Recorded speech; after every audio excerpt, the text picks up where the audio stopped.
throughout the nation and around the globe. From his heart to yours, it's Dear James Live, bringing you intuitive insight, answers, and advice to your life questions. Hello, beautiful soul family, and welcome to Weekly Wisdom and Insights, your home for spiritually guided transformation and empowerment. I am your host, Dearjames, and together with the unseen, Spirit, Source, and Symphony, we look at the current energies, the intuitive wisdom and insights, and we go as guided. And welcome, Colleen.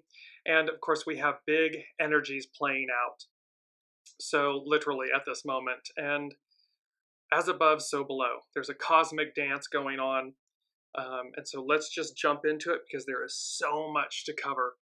So our main themes: the dance, divine messengers of change, Jupiter, Pluto, Mercury.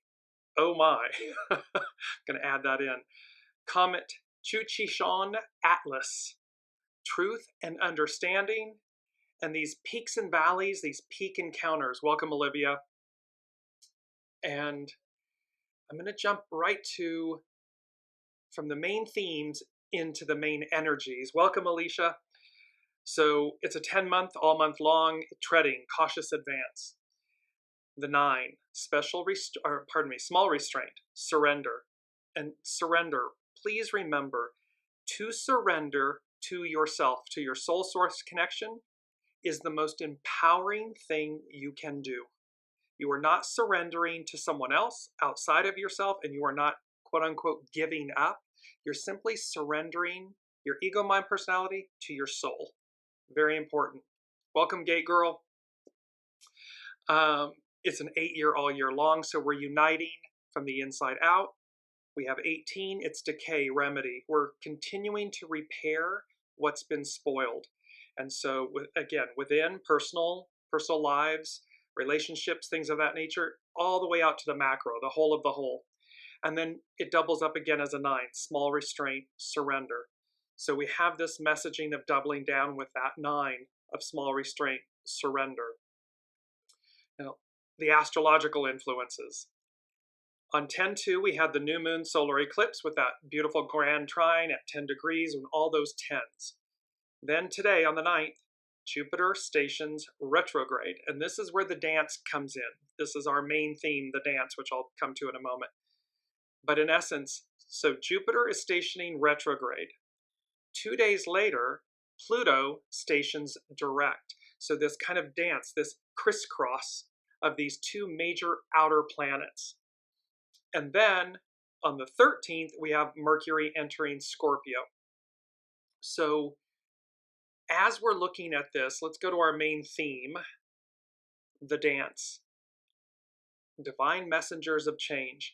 And in this image, you see, it's just beautiful and iconic. These 5 women, there 4 of them are in 2 sets, like in a set of pairs, and there's one in the center standing alone. But in essence, they're dancing this very rhythmic, beautiful, and you see it, it's at sunset. So there's all this orange and everything, this burning umber orange against the white.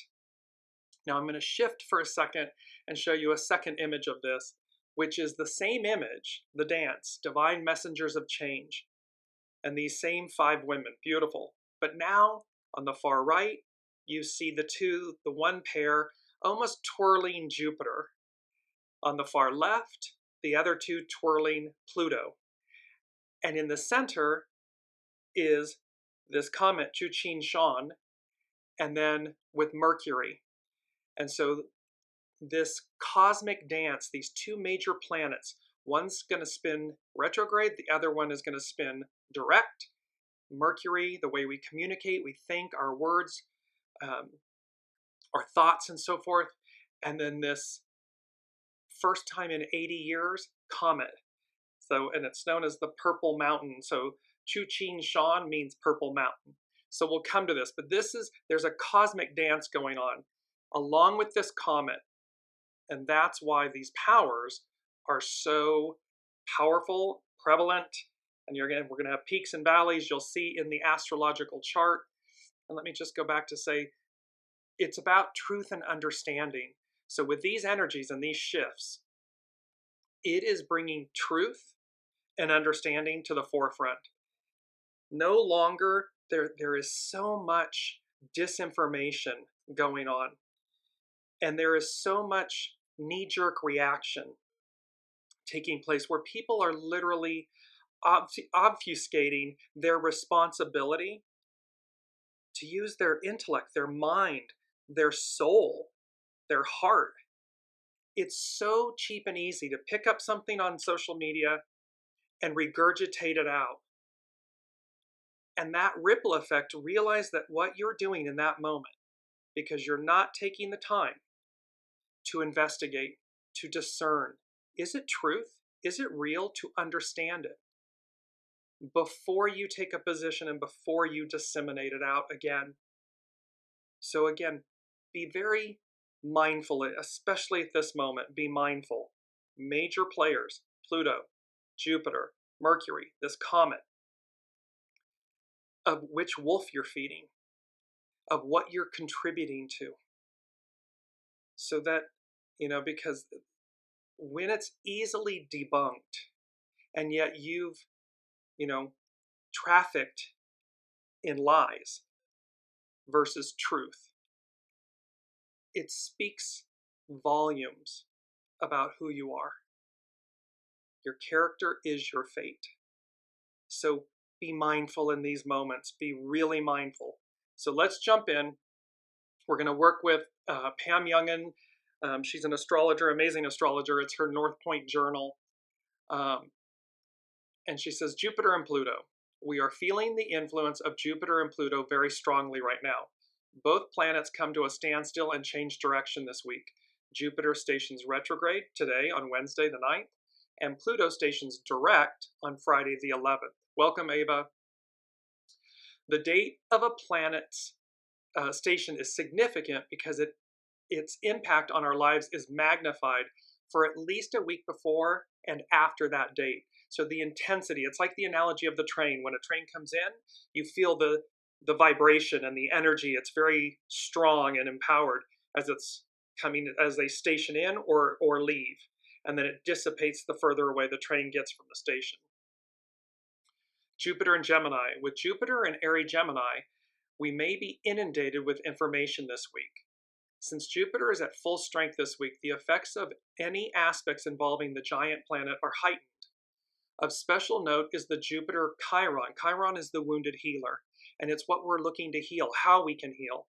So there's a special note is the Jupiter Chiron sextile. That's a harmonious aspect in astrology that perfects on Saturday, October 12th. This is the same day, by the way, that the comet will be nearest Earth on the 12th.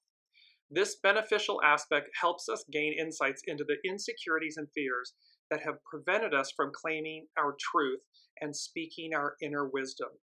It's only fear, and dare I say, and I don't mean this in a derogatory manner, but ignorance. When we're being ignorant, we're not invested, we're not doing the work necessary to discern truth, and we just take the cheap and easy route. It negatively impacts us, our wisdom, who we are as a peoples, as humanity. And so traffic in truth. Period. End of story. No matter what team you're cheering for, no matter what truth you might be looking for, when truth speaks, it speaks for itself. And we must be willing to do what's necessary to discern the truth so that we're not trafficking in lies. The aspect also holds the space for us to heal those wounds. So this beneficial aspect between Jupiter, the sextile between Jupiter and Chiron, that aspect also holds the space for us to heal all these wounds, which may have been with us since childhood. So again, instead of reacting, respond. Be proactive, not reactive. It's really important with these major planets changing directions. Pluto and Capricorn, Pam goes on to say, Pluto is in the final weeks of its journey through Capricorn. Its station this week will be the last one in this sign until it returns to Capricorn in the year 2254. So we've been talking about, not since the industrial American and revolutions has Pluto been in Aquarius, right? So it is leaving Capricorn now, and it will not be back till 2254. Perhaps most significant about this Pluto station is that the planet is in its very last degree of the sign. We've talked about this, the anaretic degree. It's a very powerful degree. It's the 29th degree in astrology. In this critical final degree, a planet is known to be finishing up the work it has intended to complete during its transit of the sign. Since we know that Pluto's task in Capricorn has been to reveal the shadow side of businesses, governments, and other hierarchical social structures, we can expect even more revelations this week and next, because it's stationing. And this is the mandrakes from, the Harry Potter, where Pluto has gone back. It's ripping it's ripping us to our core. It is just shaking us free of all of the old. And it's discomfort. Again, we've used this analogy. When you transplant, a flower, a plant, or something that you get and you put it into a pot, it goes into shock for a little bit. It has a moment, a week, 10 days-ish, before it flowers, really thrives and blooms. It's the same thing here. So Pluto's task in Capricorn is to reveal the shadow, is to shake the crud out of the roots, because we're being transplanted into this larger, greater container, the container of Aquarius, the Aquarian age, Pluto in Aquarius. Pam goes on to say, all aspects involving Pluto this week should be especially dramatic. Most noteworthy is the Mercury-Pluto square that perfects next Sunday, this coming Sunday on the 13th. This aspect will likely escalate the war of words, verbal power struggles, accusations, and manipulations of the facts. Traffic in truth. The mind tends to be suspicious, looking for threats around every corner and getting caught up in conspiracy theories. We may also see secrets revealed or mysteries solved during this time, since the drive for truth is quite strong. And so again, when someone looks, when they see you, your digital footprint, your social footprint is an impression of you, and it speaks volumes. So allow it to speak truth, not lies, not innuendo, not shadow, not conspiracy theories, because again, it's too easy to fall into that trap. These major planets are asking us, and with the dance, with Pluto and Jupiter, and this divine messengers of change, which has to do with the comet, what the unseen said, the first thing the unseen said was looking back, because Jupiter's retrograding. Pluto has been retrograding, it's going forward. So looking back, we find gold, the gold within. So what's required of us in this moment is to take a beat, stop, search out the truth, look at multiple sources to discern truth, and then traffic in truth. To do anything less than that, you're doing a massive disservice to yourself, to your relationships, and to literally the whole of the whole. Because that damage, whatever is put out, ripples out. It's all energy. And so with this, we have this moment and this opportunity to heal, to discern, to be greater, better, to be who we truly are. Pam goes on to say, Pam Youngin, on a personal level, while we are drawn to be very forthright and direct in our communications while Mercury and Pluto are square, we should be aware that words have great power. This is where they ripple out. Wounds inflicted under this influence could take considerable time to heal. So again, when we're just cavalier and reckless and lazy, ignorant,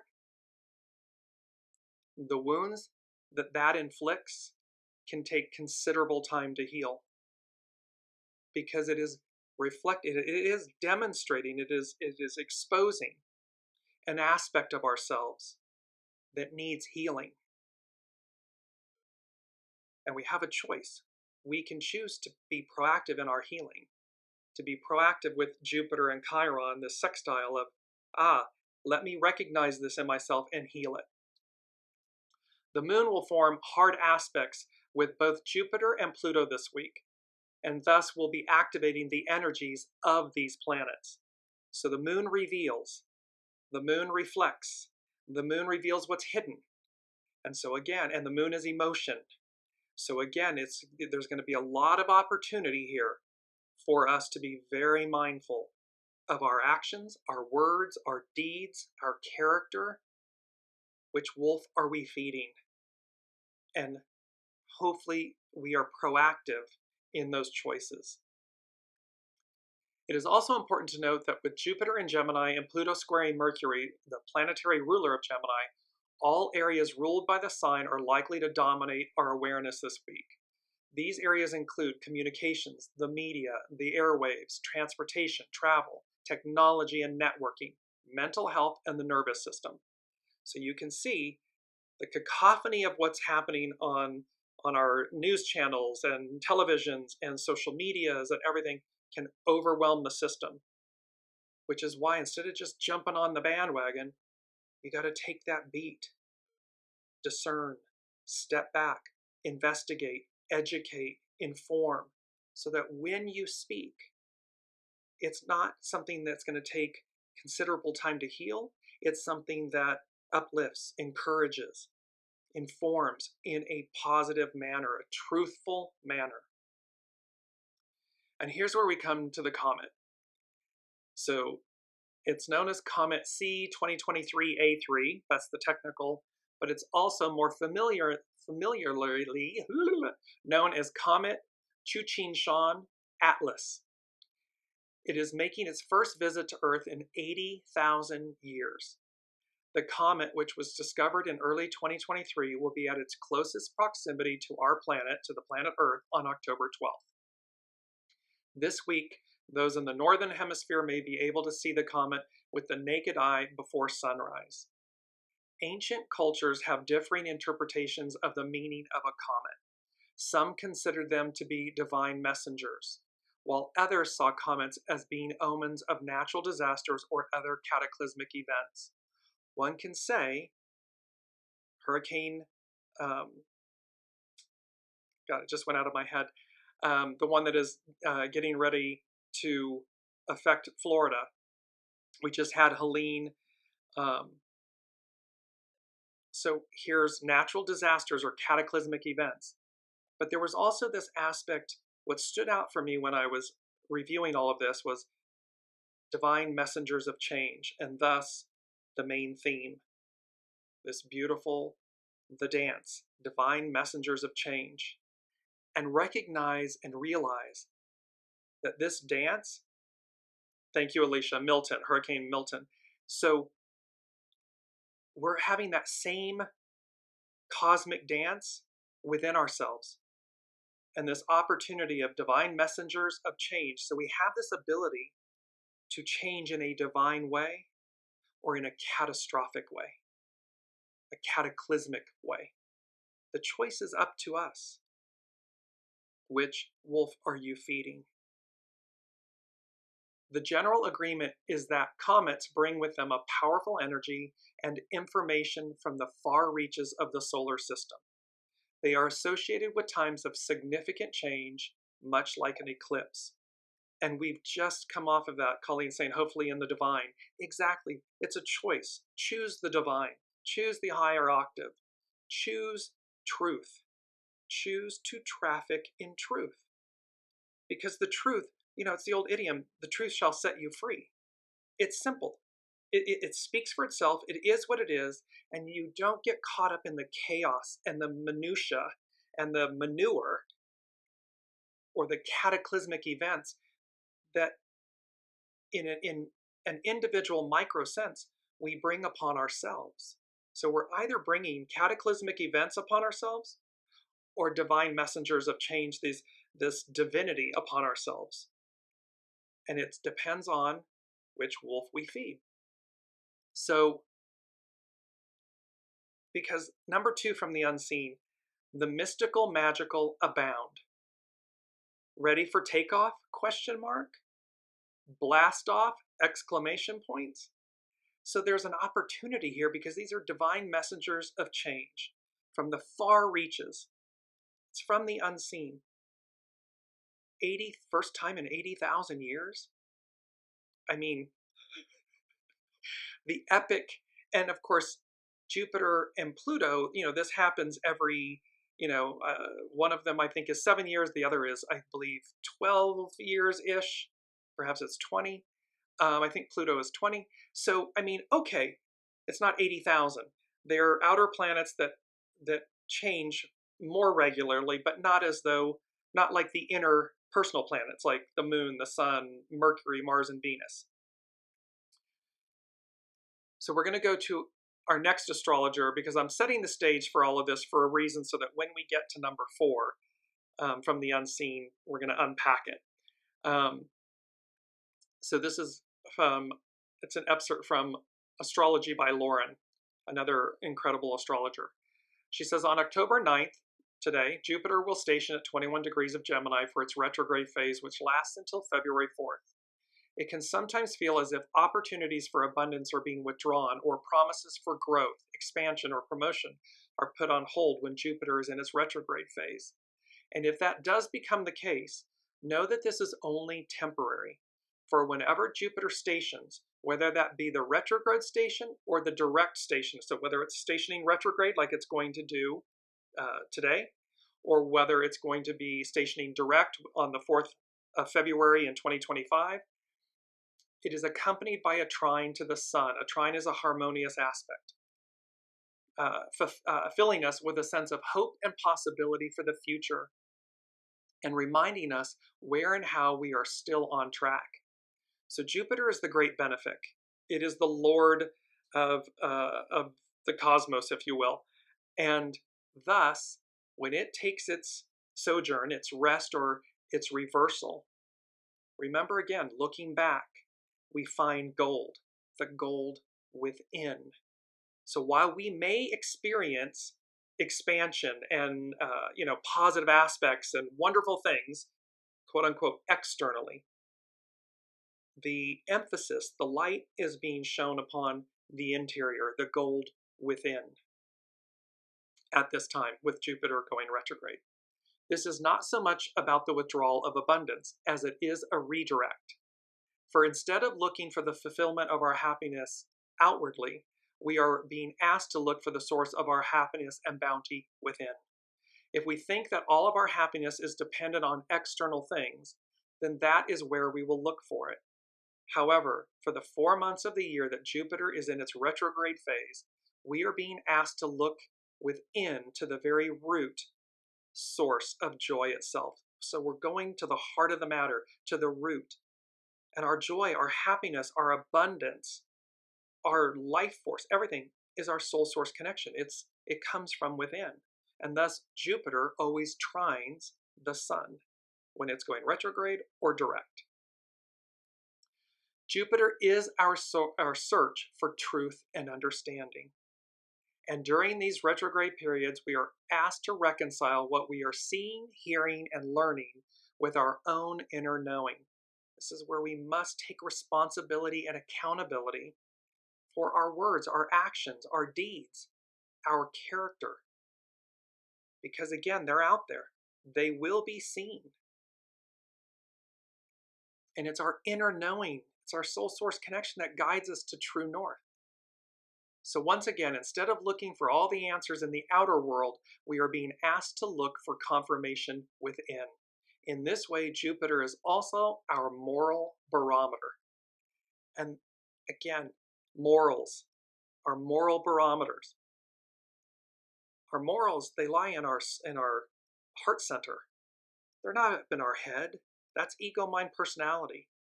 That can be arrogance and hubris and entitlement and all the shadow stuff. But our morals, our character, it's in our center. It's what guides us. And thus, these annual retrograde phases of Jupiter are very important for our spiritual, moral, and philosophical growth. And anything that will further this is greatly advised. That can include embarking on a spiritual journey or going on retreats, but with the understanding that the answers are not necessarily found on the side of a mountain or from someone or somewhere on the other side of the world. They can inspire you to search for the answers within. However, it's always an inside job. It will always be left up to each one of us to take responsibility, to do what's necessary, to find truth and understanding. But ultimately, the answers are not going to be found outside of us, but in the still spiritual center that lies deep within your soul. And as Jupiter appears to stand still or station at 21 degrees of Gemini, it simultaneously makes an enduring sextile with our wounded healer Chiron, and none too soon. Due to the station of Jupiter, this sextile, which is already evident in September, perfects on October 12th, and again November 2nd, and continues through December. It will repeat one more time next spring. So we have multiple opportunities to heal these wounds, to not cause or inflict future wounds. Be mindful of your actions. Traffic in truth, the dance, divine messengers of change, because it's either cataclysmic activity or divine activity. And we have multiple opportunities to heal. It's Jupiter and Chiron. This is an aspect of healing. Lauren goes on to say, however, sextiles are not aspects of action. They are aspects of opportunity. So this is an opportunity to do something. It's an opportunity to look within. Therefore, these aspects could just come and go with little to show for them. Yet if we were to make even the slightest effort in a certain direction during the sextiles, from now through December and again next spring, we will receive the guidance, help, and advice that is sorely missing at this time. Doors open with sextiles, but we need to make the effort to walk through them. The onus is on us to be responsible, to take the right courses of action, to discern truth and understanding. Colleen is saying there are too many in this country that do not understand that.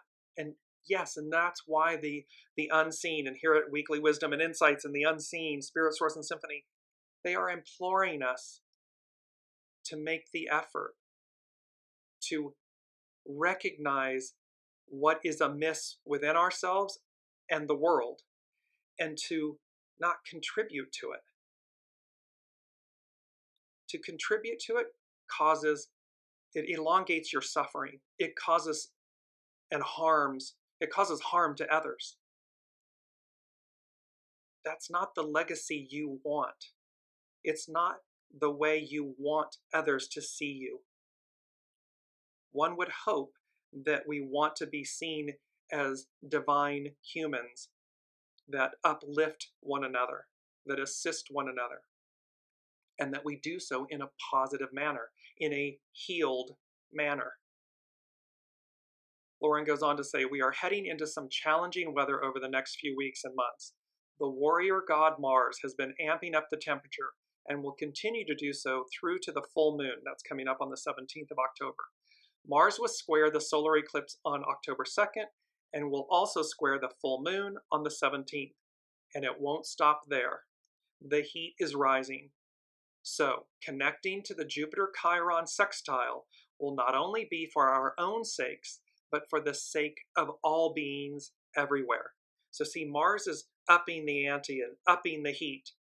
Because again, the unseen said many shows ago, we're drawing a line in the sand. You're being seen. You're being counted.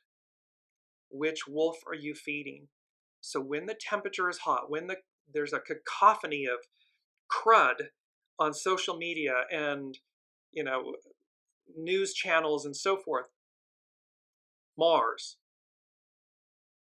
We have the ability and the opportunity to sit with Jupiter, the Lord of the cosmos, the great benefic, Chiron, the wounded healer, and to stop and say, I see this, but I need not contribute to it. I need not lather myself in muck. I need not join the heat of that dumpster fire, is the way I would put it. There's something greater, it's Jupiter. There's something that can be healed, it's Chiron.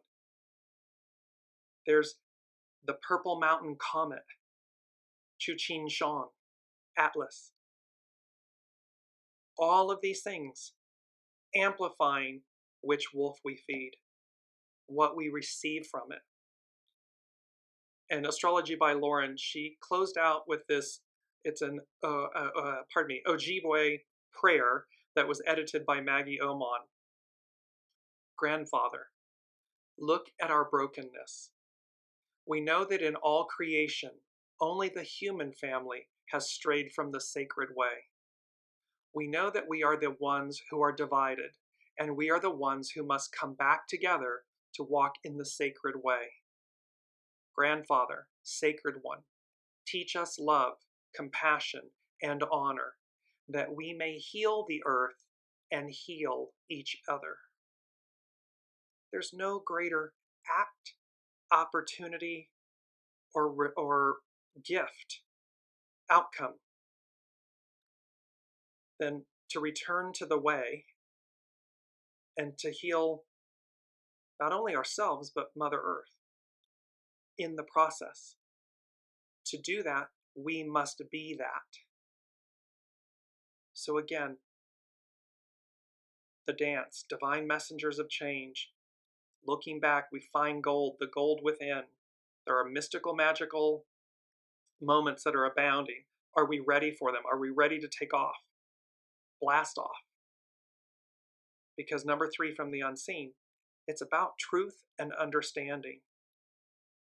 It's not about lies and hate and division and just this cataclysmic dumpster fire, this cacophony of crud that's being put out for consumption that harms us, that harms you, that harms the ideal of oneness, unity, harmony, goodness, balance.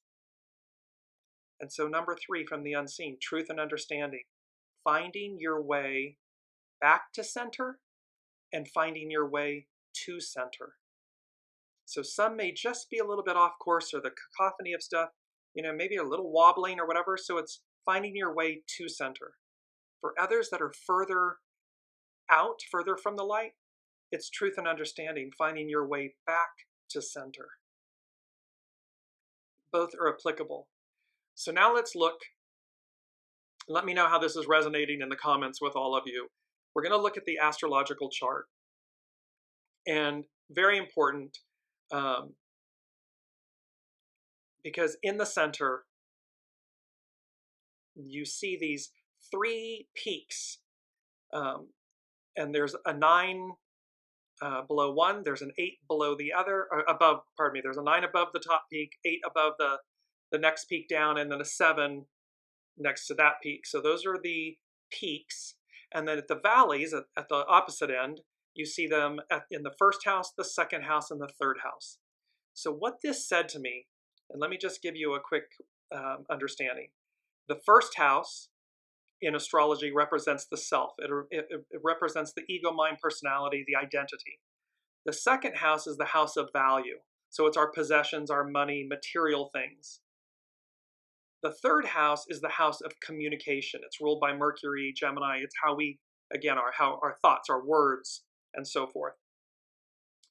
The 7th house is the house of relationships, how we interact with one another, whether platonic, romantic, business, whatever it may be. It's the house of relationships. The 8th house is the house of resurrection. It can also be of other people's money. So it's about our legacies and so forth as well. And then the ninth house is the house of spirituality. So philosophy, greater wisdom. So this is what the houses represent. What this was saying to me, and it came from, and it's number 4, so it's foundational, from the unseen. And I heard the word like peaks and valleys. And so again, with this, the dance with Jupiter stationing retrograde, and that's what this astrological chart is for. It would change minorly by Friday for Pluto then going direct. So in essence, it's applying for both. So here's this cosmic dance, the dance. Peaks and valleys. And then I heard, no rest for the weary. There is no rest for the weary. And that brought up, it triggered for me this awareness. And I said, I know this about the weary. So Matthew 11, 28, 12. Come to me, all you that are weary and are carrying heavy burdens, and I will give you rest. Take my yoke upon you and learn from me, for I am gentle and humble in heart, and you will find rest for your souls. For my yoke is easy and my burden is light.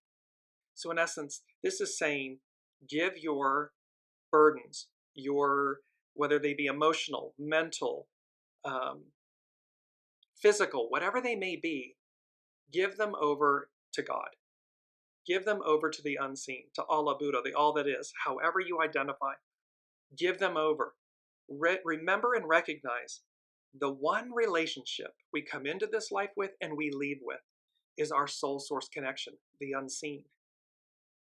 And that's what this verse is reminding us, that give over your burdens, come to me with them, and I'll walk with you. It's footprints in the sand. We're never walking alone.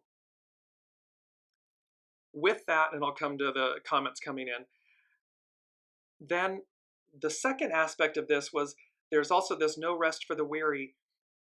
It was changed, there was a modification. And it says the now familiar version of the saying, no rest for the wicked, is recorded in a 1574 translation of a sermon by John Calvin. In Christian theology, the passage is interpreted as meaning that unrepentant sinners, the wicked, will meet with damnation upon death. No peace, no rest. Okay. The point here would be, again, your character is your fate. We are either trafficking in truth, in light, or you're trafficking in lies or darkness. The unseen, God, the all that is, the unseen walks with us. It is the relationship we come in with and leave with. We are never alone. Never in this lifetime. In this physical existence, we are never not together with Source, God, Source, the all that is, the unseen. That soul source connection, that relationship. And so when we face challenges, seek that relationship. It's not mental. It's knowing. It's maternal. It's a knowingness inside. It's that soul source connection.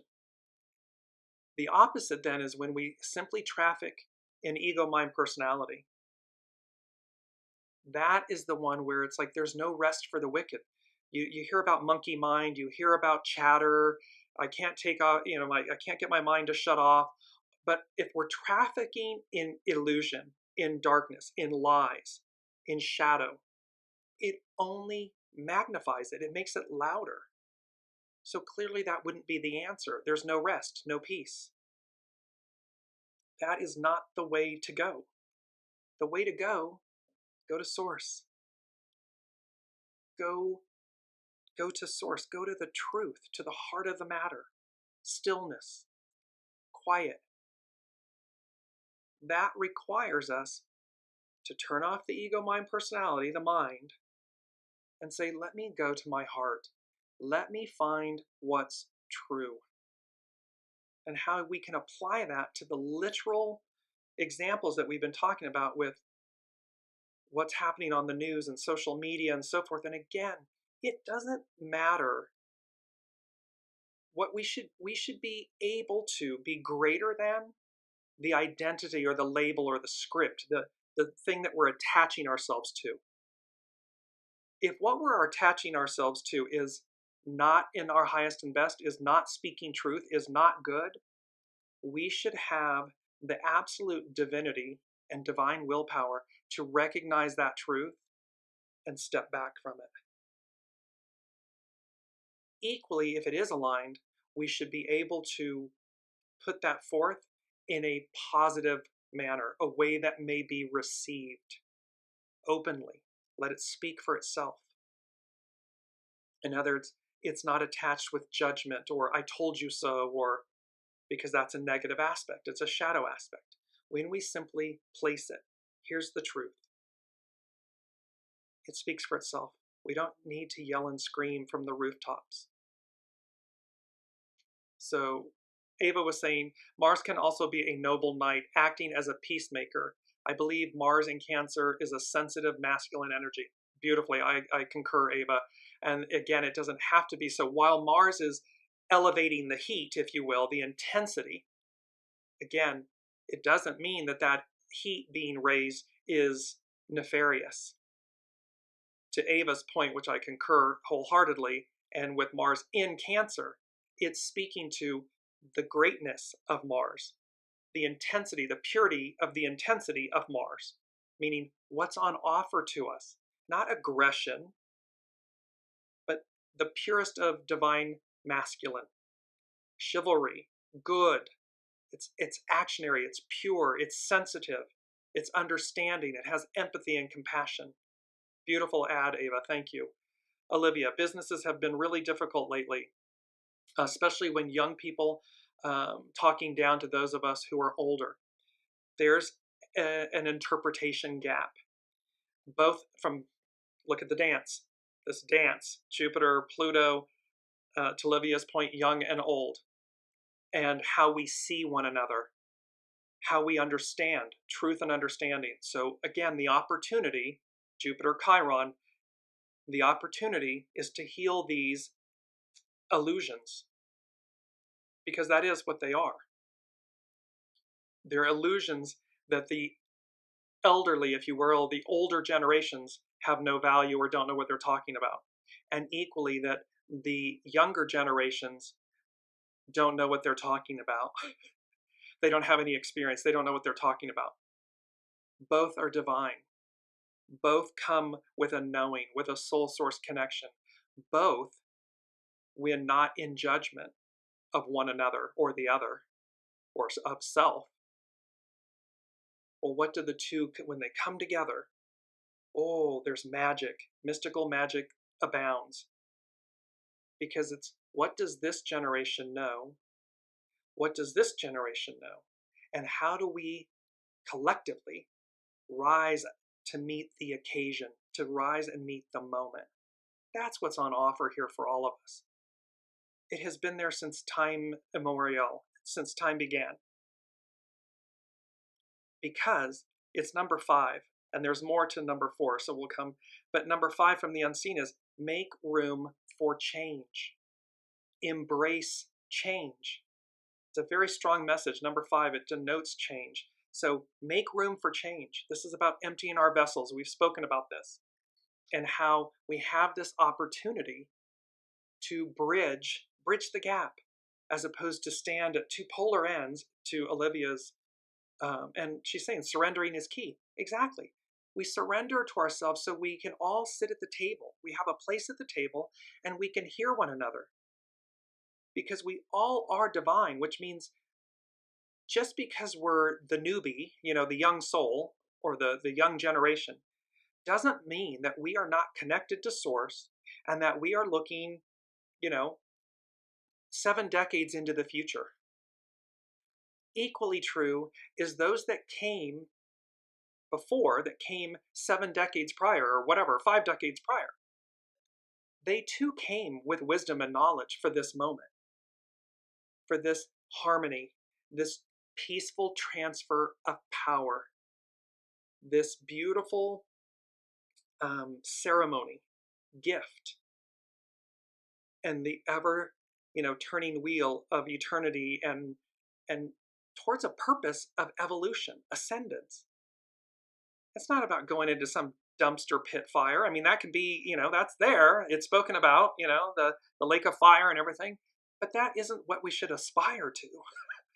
We should be aspiring to eternity in a whole new world, a whole new way of being that's technicolor, and it's amazing and it's harmonious and there's unity, there's oneness.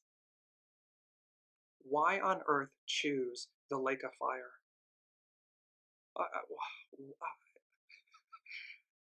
It defies logic for me. Let us look very quickly. I want to give you a small snippet from moonomens.com. While Jupiter is retrograde in the sign of the twins, Gemini, we are invited to reflect on what meaning we attribute to words, thoughts, data, and information. Refine our ability to communicate our truth clearly and thoughtfully, and make sure we are expressing ourselves authentically.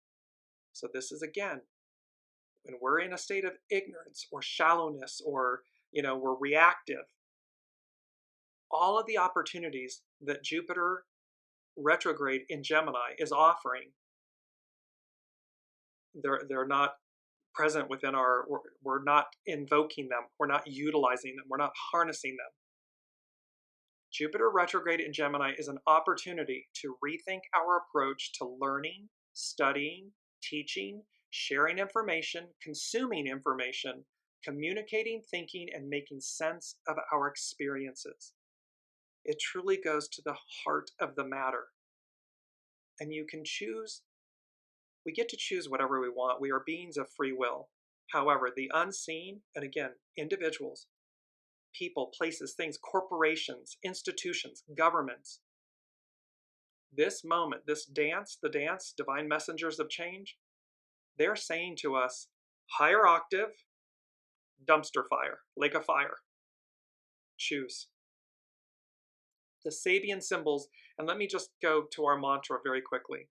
I surrender to my soul. When we surrender to our soul, there's nothing outside of us. The gold is within. There is nothing we don't know. A knowing, know meaning knowing. It's a knowing. We can have an entire understanding of something, of a person, an event, an experience. It's a knowing. It's the whole picture in a knowing, in a nanosecond. It is not, so I surrender to my soul because it knows all. Its source. It knows everything. It knows true north. It won't deviate. Ego, mind, personality, chatter, chaos, illusion, those run amok. And if we're in that lane, that's the experience we're going to have. So that, and let me just go to our two quotes before we finish up with these beautiful Sabian symbols. This first quote, "The universe is full of magical things, patiently waiting for our wits to grow sharper." And this is by a quote by Eden Philpotts. And there are shamrocks, there's a double rainbow, there's pots of gold in this image. It's all speaking to the fact that the universe is full of magical things, patiently waiting for our wits to grow sharper. It's about raising ourselves up to a higher octave instead of just laying in the gutter, basically, taking the cheap and easy route that says, oh, I didn't have to go and look or discern or whatever. I just saw it and just jumped on the bandwagon. And shadow aspect of Mars, using that kind of energy and heat and aggressiveness in a negative manner because you didn't bother to investigate. You didn't bother to discern truth. And thus you just perpetuated that, and it's a boomerang. You put it out, it's more of it's coming back to you. And so to that point of Mars increasing the heat, it just gets louder and louder and louder in that vein. To Ava's point, Mars in Cancer, when we put out truth, when it's in a way that may be received, that's without judgment and so forth, when it's done with humility, the magnification of the purity of Mars energy, of the divine masculine, boomerangs back, amplifies. It empowers in the most pure way. It strengthens, it heals in the most pure way. Because, of course, we need both. We need the purity of divine masculine and the purity of divine feminine in harmony, in balance, yin, yang. We need that in order to be our best selves. And when we traffic in that, it ripples back to us. That's the energy you want. So last but not least, this other quote, which I love, it says, "The gentle has its own power, like water dripping onto stone." So see, it doesn't have to be this aggressive, nasty, confrontational, welcome Kiki. It doesn't have to be that kind of energy and action. The gentle has its own power, like water dripping onto stone. That dripping over time will carve its own path, will reshape the hardness of stone. And they do so in harmony with one another. They become one with one another. So the hard and the soft become one. They become unified. They're working in unity. And look, the hard, the stone, the masculine receives it openly. So it's a beautiful dance, the dance, divine messengers of change. So let's go to our final aspect, which is the Sabian symbols. On our keyword, I missed that, is participation. The action or state of taking part in something, being related to a larger whole. So again, which wolf are you feeding? Because this is about participation. Am I participating in truth or lies?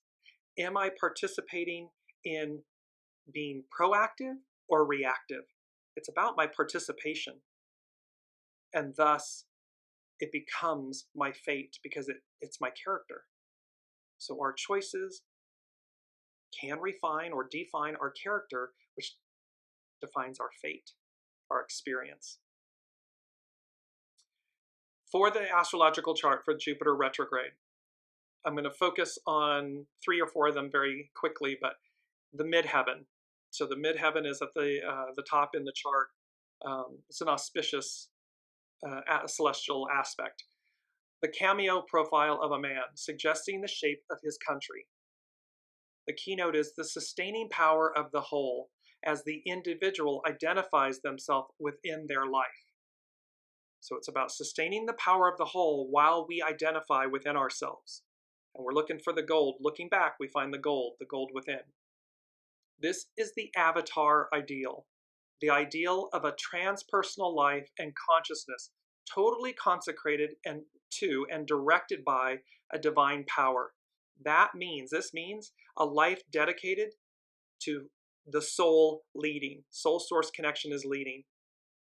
It is a life and consciousness totally consecrated to and directed by divine power. It's not the ego, my personality running the show. It's source through your soul. This power can also be conceived as the archetypal self, the Christ principle as it operates in and through an individual person and destiny who have become its outward manifestation to meet a collective human need.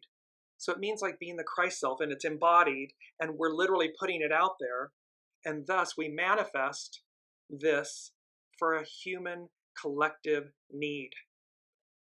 The concept of the formal structural identity of the universal macrocosm, so the universe is the macrocosm, and the human is the microcosm, is a very important one, and it manifests itself at many levels. It provided an inner sense of security and harmonic strength to archaic man. As above, so below. They looked, indigenous peoples, native peoples, everyone, the Greeks, they looked to the heavens to guide them. When you're, in native tribes, indigenous tribes, when someone is out of sync, they sing their name so that, in essence, by the tribe singing their name, they bring that individual back to the center, to within, back into harmony. Because the unity of the group, of the tribe, is paramount. They can't have dis-ease. it will divide and separate the tribe, the unity. So it provided an inner sense of security and harmonic strength to archaic man. To the modern individual, assailed by surface evidence of meaninglessness and futility. Think about these. The Sabian symbols by Dane Rudhyar, an astrological mandala of which these are from the 1920s. They're 100 years old. To the modern individual, assailed by surface evidence of meaninglessness and futility. It gives a feeling of participation in the vast tide of evolution. See, it's cheap and easy. I mean, how these symbols can speak about something 100 years ago, about the internet and social media and so forth today, is astounding. But it's also saying surface evidence, meaninglessness, and futility. When we don't search for the truth, when we don't traffic in the truth, it's meaningless, it's futile, and it's harmful. It goes on to say, it is the answer to the tragic sense of alienation so prevalent today. See, we feel divided and alienated as opposed to unified. To Olivia's point, the old generation and the young generation. There's a beauty here that says it's the answer to the tragic sense of alienation so prevalent today. He was speaking about the 1920s. It's now 2024. It's still prevalent, this division, this hate, this judgment, the trafficking of lies, the shadow. But this is where Jupiter and Chiron, Pluto, Mercury, the Purple Mountain Comet, they're all coming. These celestial bodies are coming, powerhouses, the unseen coming to us and saying, and it's this symbol characterizes the stage of participation in a greater life. They're asking us, they are imploring us to participate in a greater life. Not a life in the lake of fire that's in a dumpster fire that's meaningless and futile and negative, and it's not the point, and it's not what's on offer. It's about participation in a greater life. Ava's saying, oh, I love that. Singing someone back to harmony. Exactly. It's a beautiful, indigenous peoples knew. They were listening. They were going as guided and listening. And we have gone so far away from that root beingness, our connection, our soul source connection. Mercury, a child giving birds a drink at a fountain. The keynote, the concern of simple souls for the welfare and happiness of less evolved beings who thirst for life renewal. This is, we are only as strong as the least among us. So here, at this stage, what you received from the infinite, you can give to the finite beings that thirst for it. Man does not need to destroy nature's wilderness through greed and carelessness. They can transform this wilderness into a garden whose singing fountains will attract birds.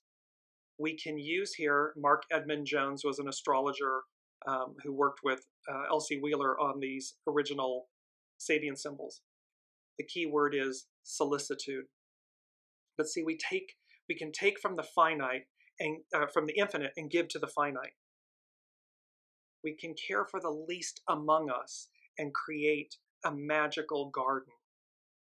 Limitless prosperity and abundance.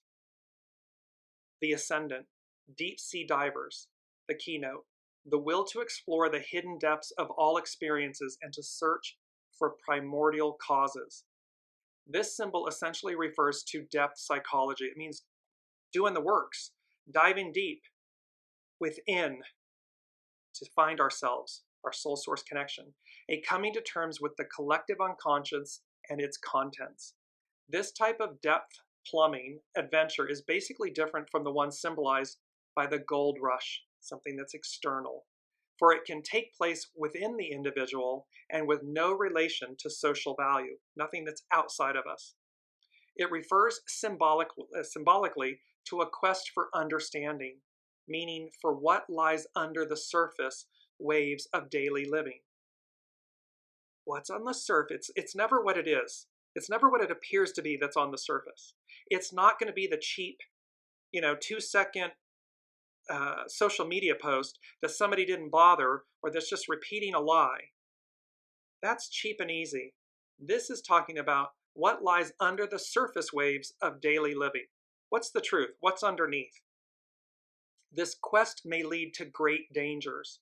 It demands a strong will and good breathing, meaning a degree of spiritual strength. It means you got to be in your center. It means that you must be heart-centered in order, quote unquote, to see the truth. Not a truth or someone's truth or someone's lie. That's cheap and easy. That's on the surface. You got to move into your heart center, into this sense of spiritual strength to see truth and be able to accept it, whatever it may be. But the truth, not a truth or a lie. It usually challenges powers hidden in the depths of the unconscious. And it will challenge us, it will trigger us. But the moral of the story is to traffic in truth, to see truth, not to hold on to a lie at any cost or to, traffic it, to multiply it, because you're only, again, harming yourself when it comes back to you. The contrast between deep sea divers and men of the gold rush is significant. It presents in an interesting manner the opposition between a first stage and a second stage symbol. The inward quest opposes the outward search for the great symbol or the great social symbol, gold. It should lead to a, quote, depth realization of the very roots of consciousness. So this is speaking to the fact that what should matter, what is truly the gold is the gold within. External gold, fool's gold, false gold, that is the difference between deep sea divers and men of the gold rush. One is, I'm mining for gold within. The other one is, I'm running about trying to find gold outside of me. And the only gold that truly matters is the one within. That's from which everything originates. That is where it will amplify and magnify and come back to you because everything's energy. Venus. A woman draws away 2 dark curtains, closing the entrance to a sacred pathway. The keynote, the revelation to the human consciousness of what lies beyond dualistic knowledge. This symbol reveals what a positive reliance upon faith and intuition can bring about. Courage is needed to go through the veiling darkness. We need courage at this time to go through this shaking to our foundation, to our roots. Because Pluto in Capricorn is bringing up the underbelly. It's exposing it all. And of course, they don't want to be exposed. They want to continue perpetuating that narrative, that energy. They want that control. So it requires courage. Courage is needed to go through the veiling darkness. The courage to venture beyond the familiar and the traditionally known. It means to have the courage to, quote, plunge ahead into the unknown. But see, the unknown is calling us forward. The unknown, it's light. It used to be smiling. It's light. It's bright. It's airy. It's abundant. It's limitless. So it says to us, have the courage to plunge ahead into the unknown. Because we already know. Been there, done that. We already know what it is. So why would we choose that? And the only reason somebody would choose that is because they're afraid of the unknown. That's the only reason. What lies ahead is greatness.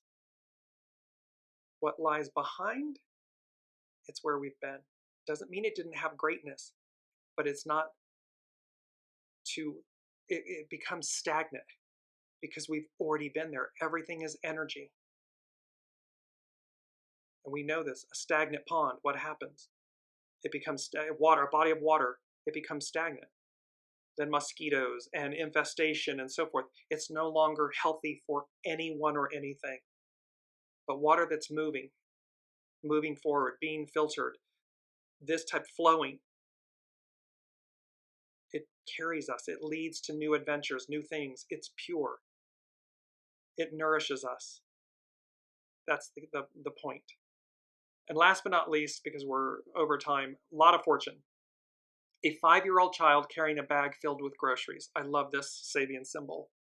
The keynote, rising to the occasion when asked to assume social responsibility ahead of one's normal development. This symbol speaks to the fact that we may feel like we're not ready for this advance. We may feel that we're afraid of the unknown and what may happen. And so it feels premature, or it feels like we're not ready. It's a child, a 5-year-old child carrying a bag of groceries. This 4th stage symbol, so it's foundational, evokes the possibility of meeting a certain type of social opportunity, which normally may seem premature. A pattern of accelerated growth can thus be established, with both positive and negative aspects. Rushing ahead of one's natural development may be damaging, yet we are living in a particularly dynamic period of man's evolution. And so we are all, no matter the age, no matter our age, it's about accelerated growth. We are advancing. Time is speeding up. The new lies before us. What lies before us, where we've been and where we're going. And so it's, again, the courage, accelerated growth. Just recognize that we're participating in this particularly dynamic period of humankind's evolution. And so it requires us, whether we feel ready or not, it requires us to take that leap of faith, to advance, to move us forward. Because where we've been, we've already been. There's more on the other side. I'm going to place all the Sabian symbols on the Dearjames Facebook page because they're amazing. So skim through them. And just thank you all for your presence. And on this journey, it's magical. Make room for change. Embrace change. We're going to have some peaks and valleys. We get to choose, because in that, again, with the houses, the point about that was that the house of self and the house of value and the house of communication are going to be challenged. Those are the valleys on that chart. I'm just going to bring it up really quickly one more time to close with this. Those are in the 1st, 2nd, and 3rd house. Those are going to be both challenged and they're going to be our opportunity.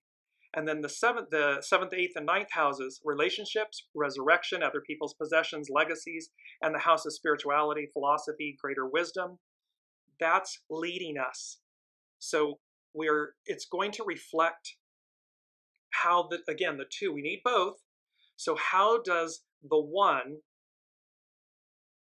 in this case, the peaks, the house, 7th, 8th, and 9th houses, how does it both challenge the 1st, 2nd, and 3rd houses and also inspire? And in reverse, how does the lack of these 7th, 8th, and 9th houses within us, within someone, become the opportunity magnified when we surrender the 1st, 2nd, and 3rd houses? When we take responsibility for self, when we moderate self, when we surrender to our soul. So you see this beautiful dance going on between Jupiter, Pluto, these 1st, 2nd, and 3rd houses, the 7th, 8th, and 9th houses, and this beautiful opportunity with Mercury, Chiron, and the Purple Mountain Comet, CHING, these divine messengers of change. They're offering truth and understanding. Choose the higher octave every moment. And when we fall short, it's okay. Just pick yourself up and rebound as quickly as possible so that you stay centered. You stay in the eye of the hurricane, no pun intended, because as this unseen has said, if we're out on the periphery, it's chaos. It's cataclysmic. You stay in the eye, it's calm, it's centered, it's safe. Wishing everyone in Florida a very safe experience here, hoping for the best and for all of us. And until then, be well, be kind, and look for the gold within. We'll see you next week. You've been listening to Dearjames Live. Gain intuitive insight, answers, and advice to your life questions and so much more by tuning in next week and visiting Dearjames.com.